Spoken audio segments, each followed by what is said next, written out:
we were discussing about surface tension driven flows, and we brought into discussion one very important aspect, that is surface tension driven flow of blood.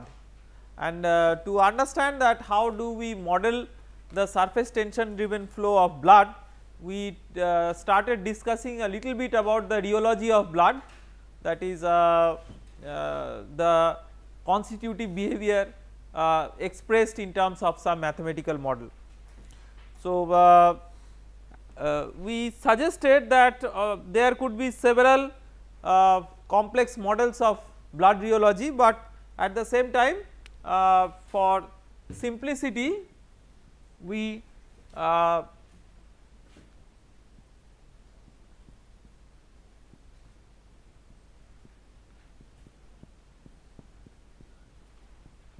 prefer to use a model like this, where K and N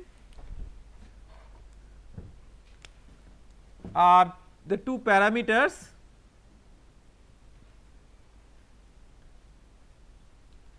consistency index and behavioral index.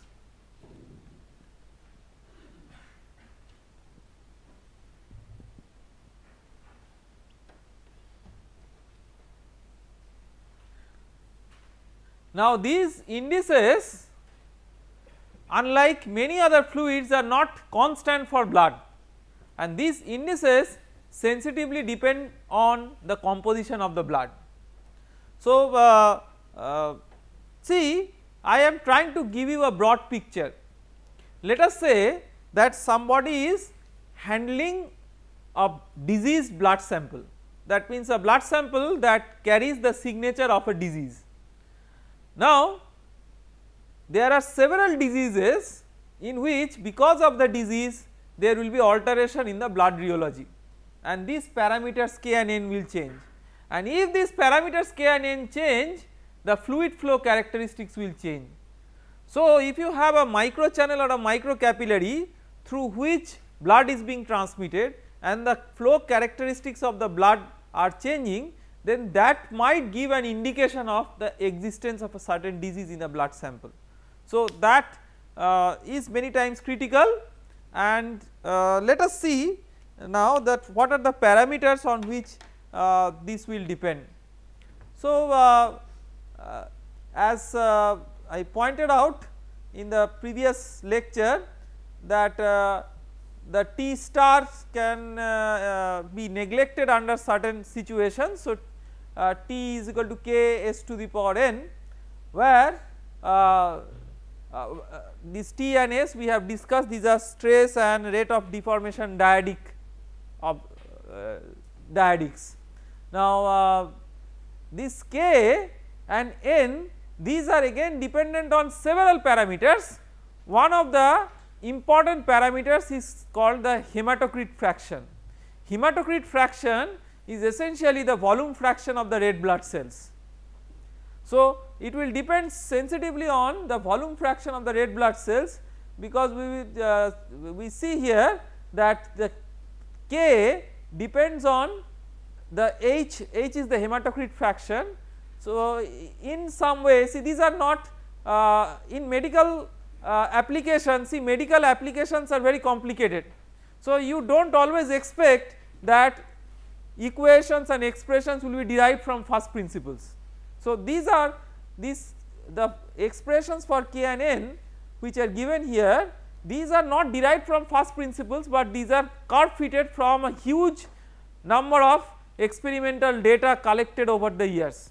So, I mean, in that spirit you need to understand, I mean, there is no like first principle proof of, right, I mean, where from these expressions come.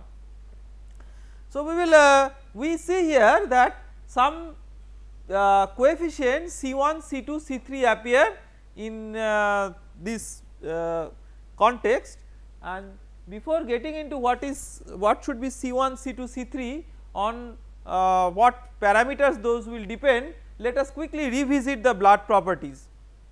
So, human plasma is transparent, plasma is the watery part of the blood, that is transparent, slightly yellowish with a typical density of a typical 1035 kg per meter cube. So, it is like you can understand that it is just like water density. It contains a solution of plasma proteins in an aqueous medium. Proteins contain about 7% of the total plasma volume and can be classified into 3 major groups: albumin, globulin and fibrinogen. We discussed about fibrinogen and its importance in the context of the constitutive behavior, that if you take away the fibrinogen, the T star component will go away. Plasma also contains the emulsified fats or lipids, cholesterol, free fatty acids, hormones, dissolved oxygen, dissolved carbon dioxide. So, this is the plasma composition. Now, whole blood is plasma plus the blood cells. So, blood cells will contain red blood cells, erythrocytes. Red blood cells are also called as erythrocytes. So, you can see like how the red blood cells typically look in these pictures. WBCs or the white blood cells, which are also called as leukocytes, and platelets in an aqueous solution. The red blood cell count is approximately 5 million per millimeter cube, which is about 40 to 45% by volume of the whole blood. So, as I told you that we define a parameter H, which is hematocrit. If you express this hematocrit by volume percentage, then it is about 40 to 45%, but you can well understand that it is not constant. It will vary from one individual to another individual, it will vary from one diseased condition to another diseased condition. So, based on the hematocrit, it is possible to like describe the rheology of the blood sample. Now, just to give you some idea, typical dimensions of RBC, like 7.8 micron in diameter. See, I mean a long time back when we were discussing about some introductory introductory ideas regarding applications of microfluidics, we told that biological cells are very important constituents in microfluidics, and you can see that the dimension of the red blood cell, see it is around say roughly 10 micron. I am not going into the intricacy of difference between 7.8 and 10, just say roughly 10 micron. So, if it is so, you see that like it is, its dimension is comparable to dimensions of many microfluidic channels. So, microfluidics can capture the variations over the length scales of these kinds of cells very nicely, and these discs are typically 2 micron thick and 88 micron cube in volume. Its function is transport of oxygen, I mean it is one of the main functions, and less number of RBC will lead to a disease called as anemia.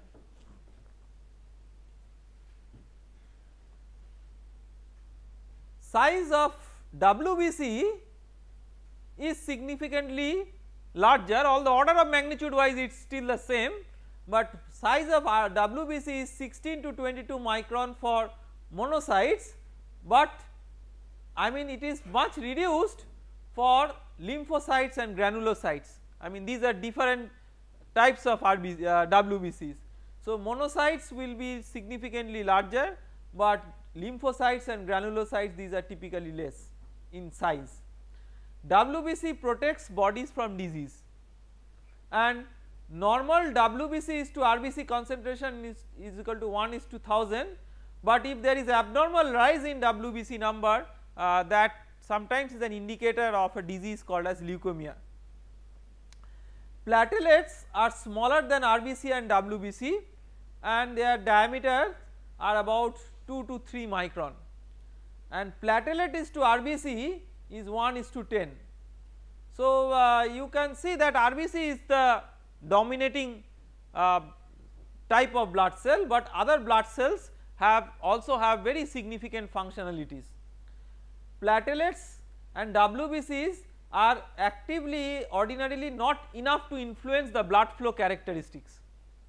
So, one has to understand that here we are studying the or here we are going through the different types of blood cells, not because we are interested as such about the biological characteristics of the blood cells, but we are interested to see how they influence the fluid flow, how they influence the fluid flow. So, in terms of influence on the fluid flow, platelets and WBCs do not have that kind of very significant influence as RBCs have. However, platelets play an important role in forming blood clots that may severely interfere with the flow, and depending on formation of blood clots there can be serious conditions in a human body which are known as strokes. So, it is not an explicit control of the rheology of blood, but by implicitly controlling the formation of clots it is possible that platelets can also significantly alter the blood flow. Now, we have seen that it is the hematocrit that plays a significant role towards altering the blood rheology, and it is the volume fraction of red blood cells. And in describing that how the consistency index and behavioral index depend on hematocrit, three important parameters C1, C2 and C3 came into the picture. So, in this particular slide we will discuss that what are the parameters or what are the factors on which C1, C2, C3 depend. So, C1 depends on plasma globulin concentration and on hematocrit. So, that is why you see these are not universal constants, that is what I want to impress upon you, that these are not universal constants. These constants will vary from one individual to the other, one diseased condition to another diseased condition. See, C1 increases with total plasma minus albumin fraction. What is albumin? That is a protein in the blood plasma. So, if there is a change in concentration in albumin, then C1 will change. So, see that many times you go for blood test, so and you go for detection of a disease, or sometimes quantitative evaluation, that is say blood composition test. So, this is an indicator that instead of going for the blood composition test explicitly, there could be another implicit way that the flow carries the signature of the blood composition through the rheology. So, it might be possible that by relating the flow with the blood rheology and that with the composition of the blood, it might be possible to argue about the possible constitution of the blood. C2 also increases directly with TPMA, and both C1 and C2 show more sensitivity to the viscosity of the blood plasma than to any other factors related to blood cells. Now, what about C3? C3 is relatively independent of plasma chemistry and appears to be remarkably constant for a given animal species. So, there is this is a constant which is relatively independent of the blood chemistry. As C3 decreases, so does the average hemoglobin concentration. So, it is not so much species dependent, but it is dependent on the average hemoglobin concentration. An increase in shear rate will deform softer erythrocytes or red blood cells, and more non-Newtonian the fluid becomes. Harder the cells, more Newtonian the fluid is, because increasing the shear rate has no effect on the viscosity of the hardened red blood cell suspension. So, this is a very important point to discuss. Like many times, like people loosely ask a question, and I have seen like many interrogators troubling other people by asking that is blood a Newtonian fluid or a non-Newtonian fluid. It is actually not a very straightforward answer. It depends on many things, like for example it depends on the hardness of the red blood cells. So, if the red blood cells are soft, then they can be very easily deformed. So, you can see then an increase in red blood shear rate will deform soft erythrocytes or the red blood cells, and more non-Newtonian the fluid will become. However, if the red blood cells are hard, then the shear rate has no effect on the viscosity, effective viscosity. So, viscosity is a constant, the apparent viscosity will not change, and that means it will be like a Newtonian fluid. So, whether it is Newtonian or non-Newtonian may depend on all these parameters, and you can see, now you see that the hardness of the red blood cell is a critical issue, and hardness of the red blood cell, since it dictates the rheology, and hardness of the red blood cell also carries the signature of certain diseases. So, it is possible to detect a disease by using the rheology of blood, because I mean hardness of the red blood cell many times is significantly altered by virtue of certain diseased conditions. The parameters C1, C2 and C3 for a given sample of blood depend on the chemistry of the plasma, specifically its globular protein composition, chemistry of the red blood cell, specifically its hemoglobin concentration, number of red, that is the volume fraction of the red blood cell, that is the hematocrit fraction, size and degree of cellular aggregation of red blood cell, and the red blood cell shape, geometry and deformability, mass density of red blood cell plasma and mass density of the composite whole blood. So, you see that there are so many parameters involved, and each of these parameters, if these are altered, then the rheology of the blood will be altered, and the flow through the microchannel, flow of blood through the microchannel will be altered. So, in a diseased condition one can have unusual hydrodynamics because of the existence of certain disease in the blood. Now, one important thing to understand is that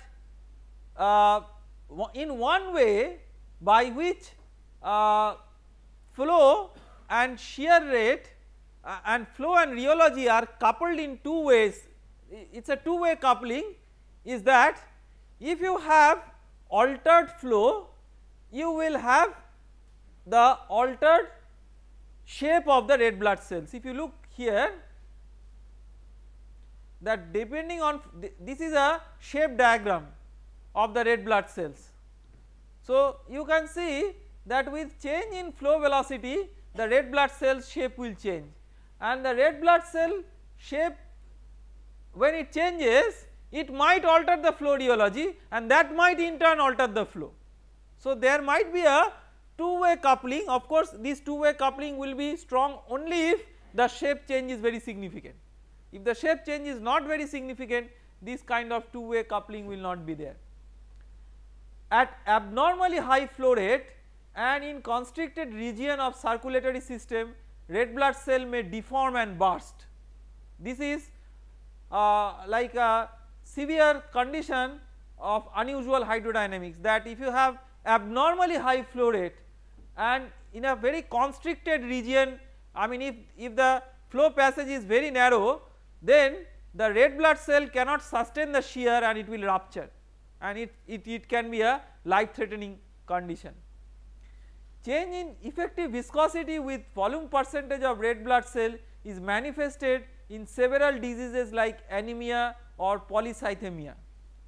Anemia, as we discussed, is a decrease in normal number of red blood cells or less than normal quantity of hemoglobin in the red blood in the blood.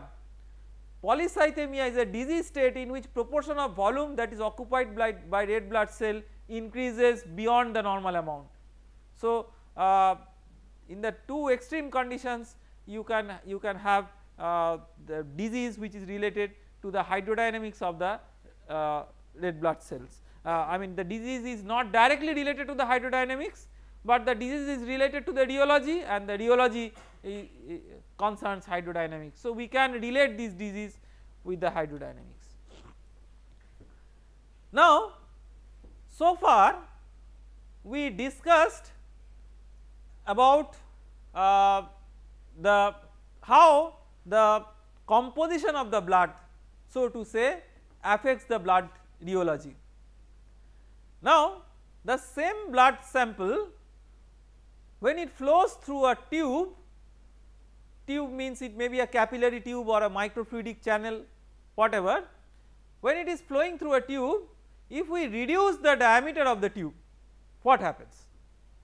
So the normal intuition is that, so if you have a sample, if you have a blood sample, then if you have a channel of say or a tube of say 4 millimeter, 3 millimeter, 2 millimeter in size, then you will have a effective viscosity of the blood sample.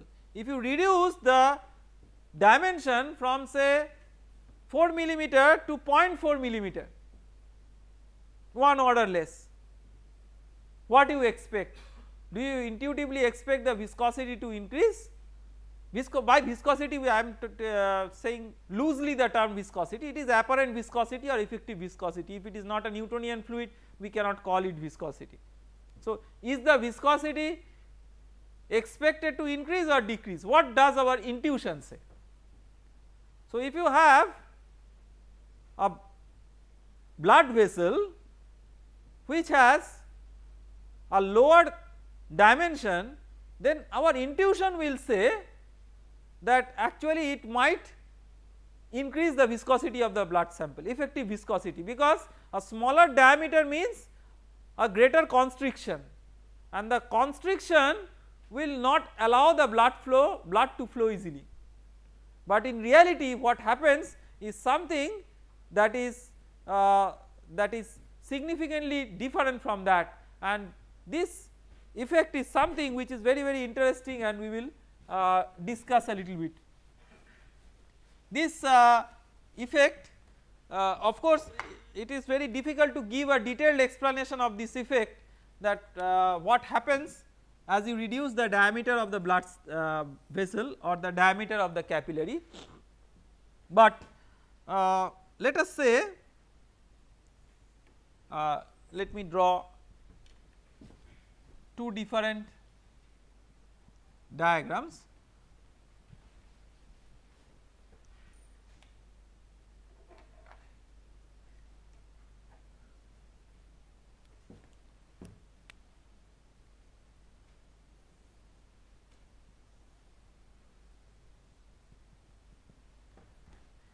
One, this green colored channel is a larger diameter, let us say this is the 4 millimeter and this is the 0.4 millimeter one, the black one is the 0.4 millimeter diameter.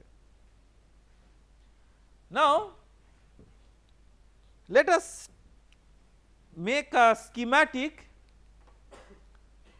of the blood cells there. I am not trying to resolve the shape of the blood cell, just trying to draw something like this. It is little bit enlarged, not in proportion, just for clarity, nothing more than that. So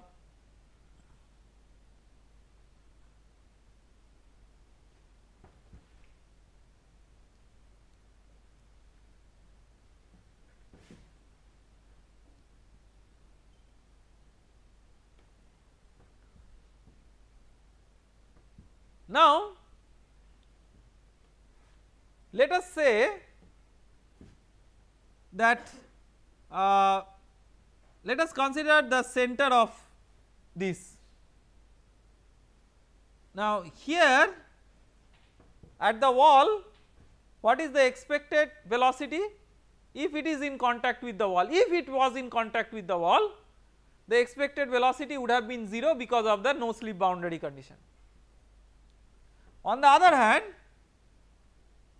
at the center line there is a non-zero velocity, and because of this relative tangential velocity there will be a rotation of the blood sample, blood cell.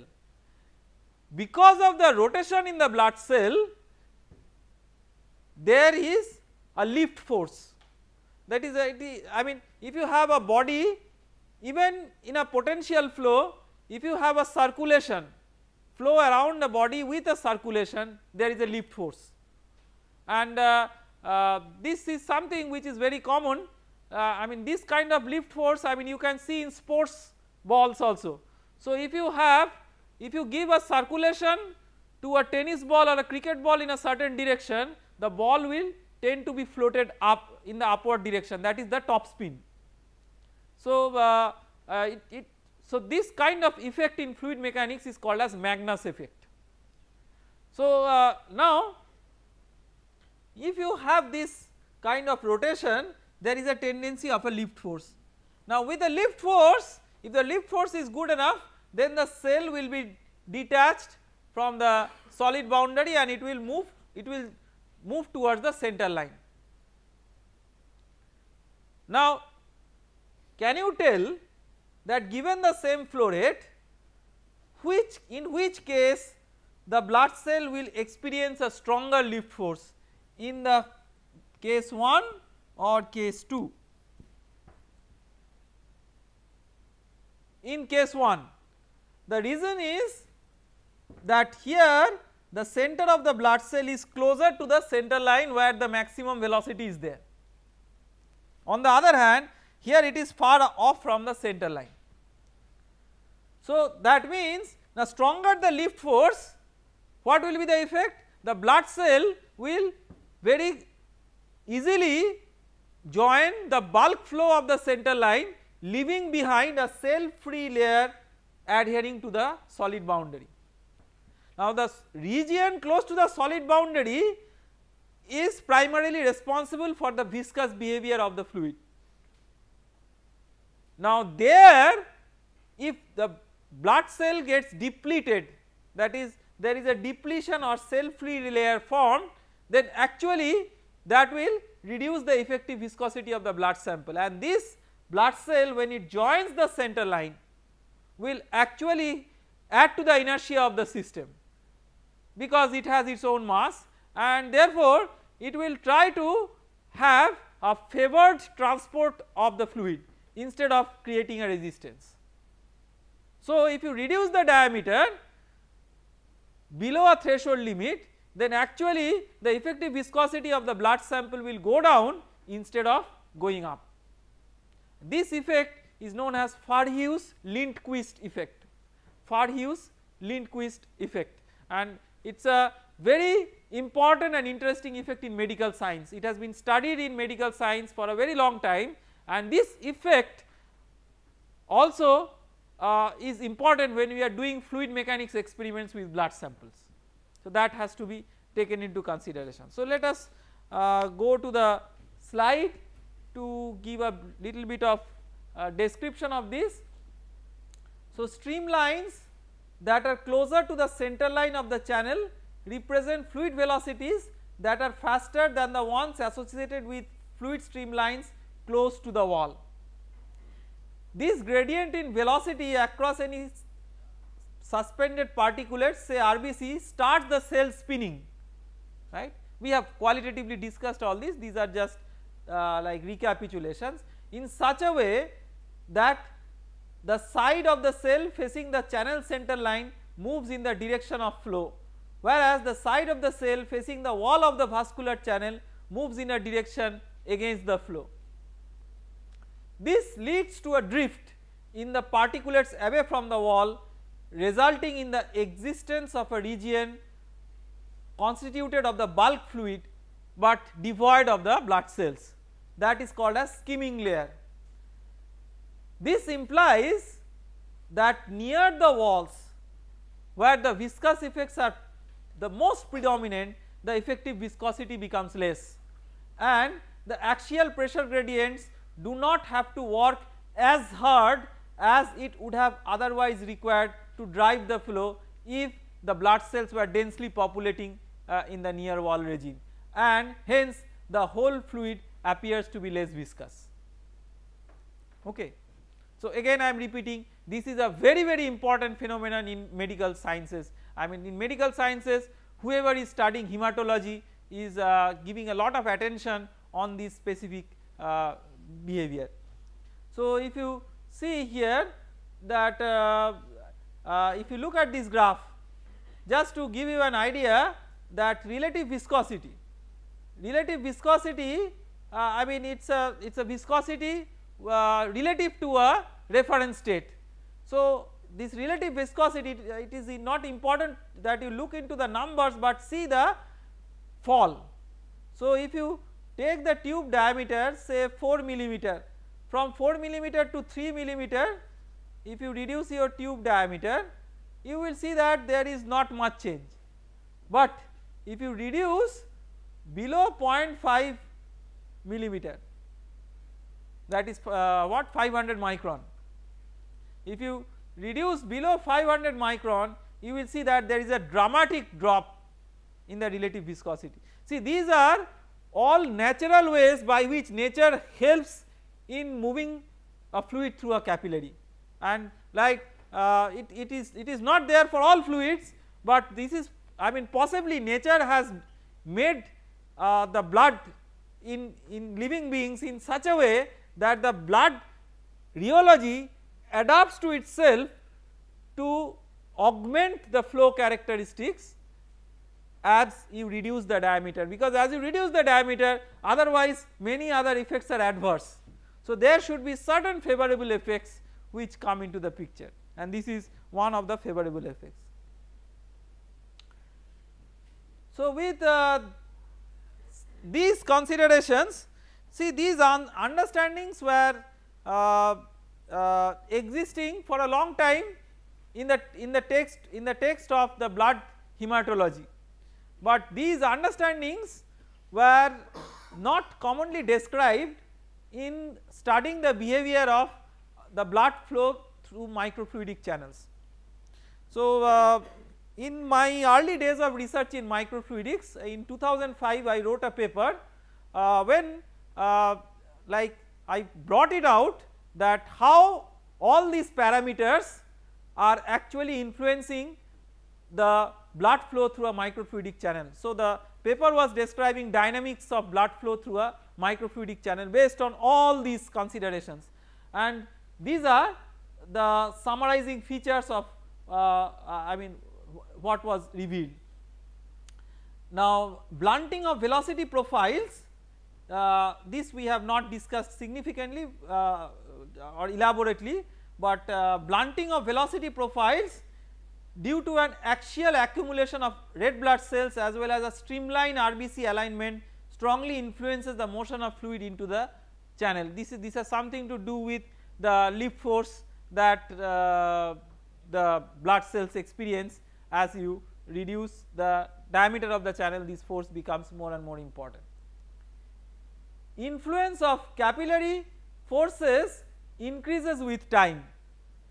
This is something which I want to discuss a little bit, because this is just a summary, but I want to discuss a little bit about this.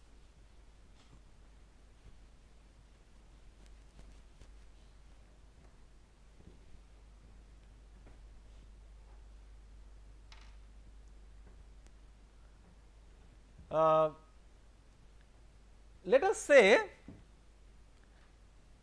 that you have a capillary and there is a meniscus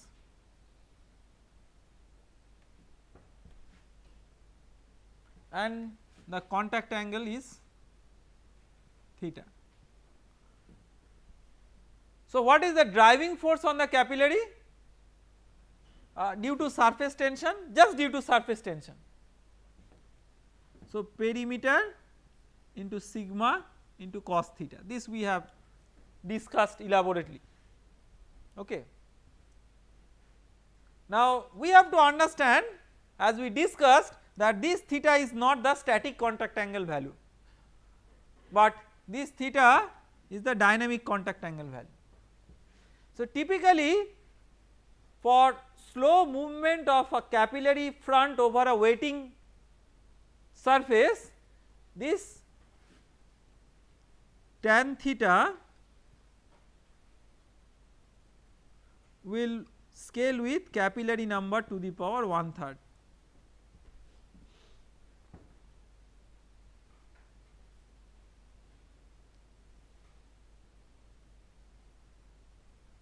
okay. This we have discussed, this is called as Tanner's law. So capillary number is mu u by sigma, viscous force by surface tension force.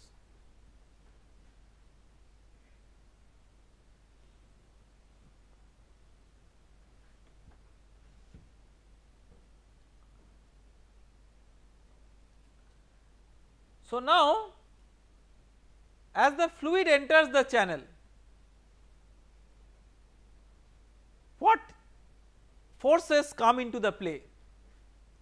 This driving, I mean this surface tension, if the contact angle is like this and if the capillary front is like this, it is driving the flow in the forward direction, but there is a opposing viscous resistance. These two forces will always be important, and inertia force depending on the regime it may be or may not be important. So now if you see this driving force will try to drive the capillary, but the viscous force will try to oppose. So if this is so, then there might be a critical juncture when the viscous force is so strong that that might stop the flow of the fluid in the capillary. But typically we see that in small capillary the static height being large, the static lift, the total static displacement being large, it is possible that the fluid gets traversed by a large distance, I mean it is not a short distance after which it stops. So what makes the fluid to traverse a remarkably large distance despite a good amount of resisting force? In the resisting force, as we understand that in microfluidic or nanofluidic channels the resistance force will be quite significant. Despite that, the fluid traverses a significant distance, which is not something very intuitive. So something very interesting happens. So what is that? So just try to roughly look into this formula. So if the viscous force is increasing, that will tend to reduce the velocity, right. If that reduces the velocity, that reduces the theta. If theta is reduced, the driving force which is proportional to cos theta, this cos theta will increase, because as theta decreases the cos theta increases. So you can see that this is like a natural justice to the capillary transport. So what is happening is the viscous force is trying to arrest the flow, but the surface tension force is almost trying to go beyond its capacity to self adjust, to increase it in such a way that the flow can be sustained. And because surface tension is a very important force over small scales, this is one of the mechanisms by which you can sustain a flow through surface tension over small scales. So this is one way by which you can sustain blood flow also. It is true for any general fluid, so blood being of no exception, you can sustain also blood flow through the same way. Axial accumulation of red blood cells leaves behind a lower viscosity plasma skimming layer near the microchannel wall, which otherwise is a region of high rates of strain. Consequently, the apparent viscosity of the whole blood sample decreases and the effect of reduction becomes significantly prominent as the size of the red blood cell approaches the hydraulic diameter of the microfluidic channel. So size of red blood cell being not so much variable, so it is basically the size of the microchannel. So if you reduce the size of the microchannel, you can get this effect very significantly. So this effect of reduction in the blood apparent viscosity of the blood as you reduce the diameter of the channel, this effect may not be significantly felt for all sorts of blood vessels. It can be only felt for blood vessels which are microcapillaries. but not all sorts of blood vessels. So we have to remember this carefully. So we will summarize the discussion so far. We have started discussing this chapter with the concept of equilibrium contact angle that measures the relative effect of the surface forces acting at an interface when a droplet is sitting on a solid surface. This can be measured experimentally. We have derived Young's equation and Young-Laplace equation from energy minimization considerations. Vertical capillaries exhibit capillary rise or depression depending on the surface tension of the liquid used. Capillary flow dynamics equations can be derived from Navier-Stokes equation with simplifying assumptions using Lucas-Washburn analysis, which yields short time and long time scale solutions. We have derived these solutions. This lump system approach can also be used to model the capillary flow in a circular capillary. Now there are certain limitations that render it useless to explain the exact contact line mechanics and dynamic evolution of the contact angle. So exact contact line, as we discussed, that the lump model is good enough to give the essential capillary filling characteristics, but the exact description of the contact angle is missing from the lumped analysis. The concept of virtual mass overcomes some of these limitations and gives a physically realistic picture of capillary filling dynamics, and why we needed the concept of virtual mass to avoid infinite initial acceleration as time tends to 0. So by incorporating all these effects and also the effect of different regimes in the velocity profile, not just a fully developed regime, we came up with a model of lumped model of capillary filling dynamics of blood, and we use that model for a specific case study, and some of the results we discussed. So far we have discussed about surface tension driven flows, but we have not discussed so much of how do we modulate surface tension, because I mean there is of course a straightforward mechanism by which we can alter the flow by having surface tension as a force, but many times we can alter the flow by having gradient of surface tension as a force. So how can we modulate surface tension? That will be our next agenda to discuss.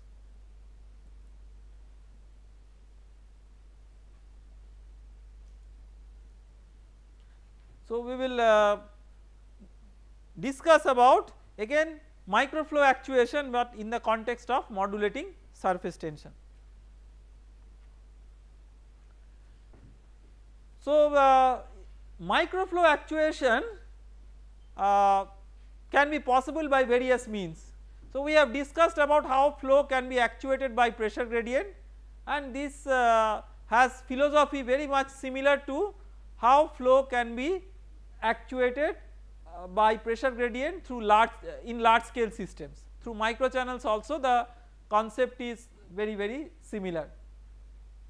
Capillary effects, direct use of surface tension forces or their differentials due to thermal or solutal gradients, that is one possibility. Electrical forces, that is one typical scenario is electrokinetics, which is basically combination of electrostatics and hydrodynamics. We will discuss about electrokinetics I mean after a few lectures. Magnetic forces, exploitation of electromagneto-hydrodynamic effects, which is also called as EMHD effects. Rotational forces, fluid flow modulated by centrifugal and Coriolis forces, again we will discuss about this through the microfluidic device lab on a CD.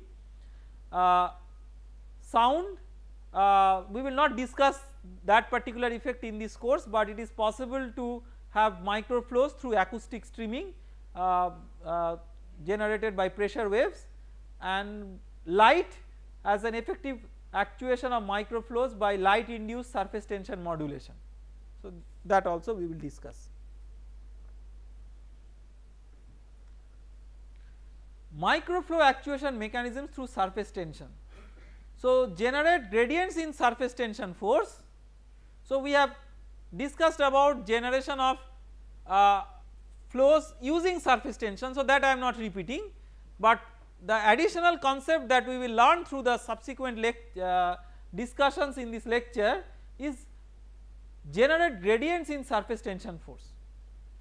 So, how do you generate gradients in surface tension force? You can generate gradients in temperature, gradients in concentration, using electrical field. You can modulate contact angle through design, hydrophobization or hydrophilization of solid substrates, a combination of these effects and so on. So, we will start with that how to modulate surface tension with temperature. This is also called as thermocapillary effect. So, let us go to the board and we will try to discuss what it is.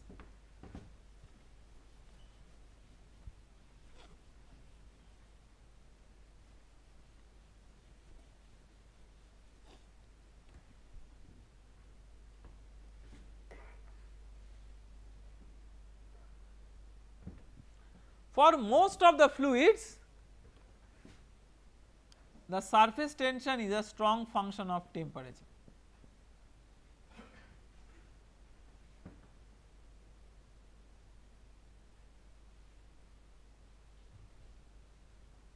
Okay. So, this is true for most of the fluids. For many fluids, again, as you increase the temperature, the surface tension decreases. This is a very common characteristics of fluids, of many fluids, and this has something to do with the physics and chemistry of fluids over molecular scales. So, let us not get deep into that, but we first appreciate that the surface tension is a function of temperature. For many fluids, the surface tension versus temperature is linear, but for many fluids you can get even higher order variations like quadratic types of variations and so on, but the linear variation for water, for example, it is a linear variation. Now, let us say that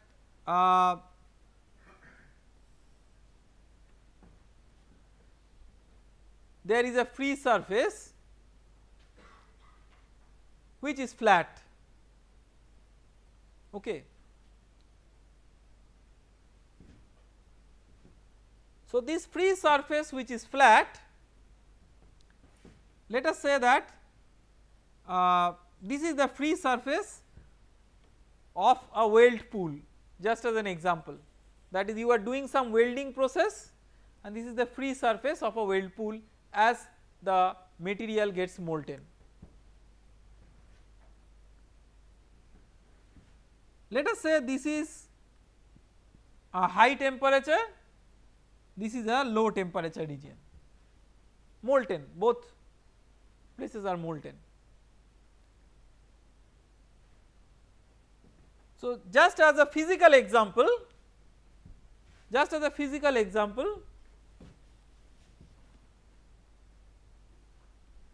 us say that there is a solid workpiece and you are heating it by some energy source, let us say laser or whatever. So, this wherever heating is made, there is a low surface tension, because surface tension for that particular fluid we are assuming that it will decrease with increase in temperature. So, here surface tension is low sigma as compared to here where the surface tension is high, right. So, a fluid element which is located on the free surface will be stretched to move from low surface tension to high surface tension, and that differential surface tension will drive a flow in this way.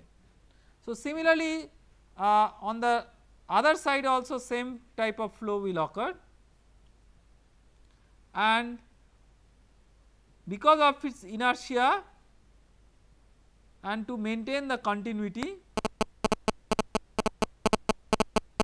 you can have a circulation loop like this.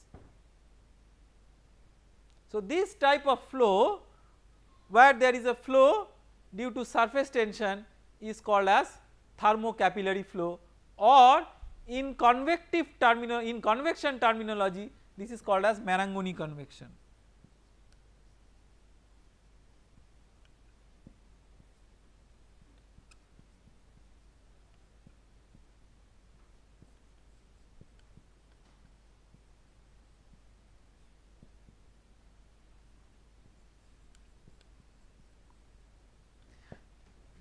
Now, how is this convection possible? This convection is possible because the gradient in surface tension induces a stress in the fluid. How does the gradient of surface tension induce a stress in the fluid? It will induce a stress in the fluid by a mechanism, or by a mechanism by virtue of which the free surface is free of shear. That means, roughly speaking, the shear due to viscous effects is balanced by the shear due to surface tension gradient, so that the free surface is free of shear. So, how do you, that means how do you get the shear due to surface tension gradient? If you get the shear due to surface tension gradient, that is same as the shear due to viscous effect, and these two effects must nullify each other, so that the free surface must be free of shear. So, we should also try to assess that what is the stress that is there due to the gradient of surface tension at the free surface. So, we will take it up in the next lecture as we go ahead with how to modulate surface tension. Thank you very much.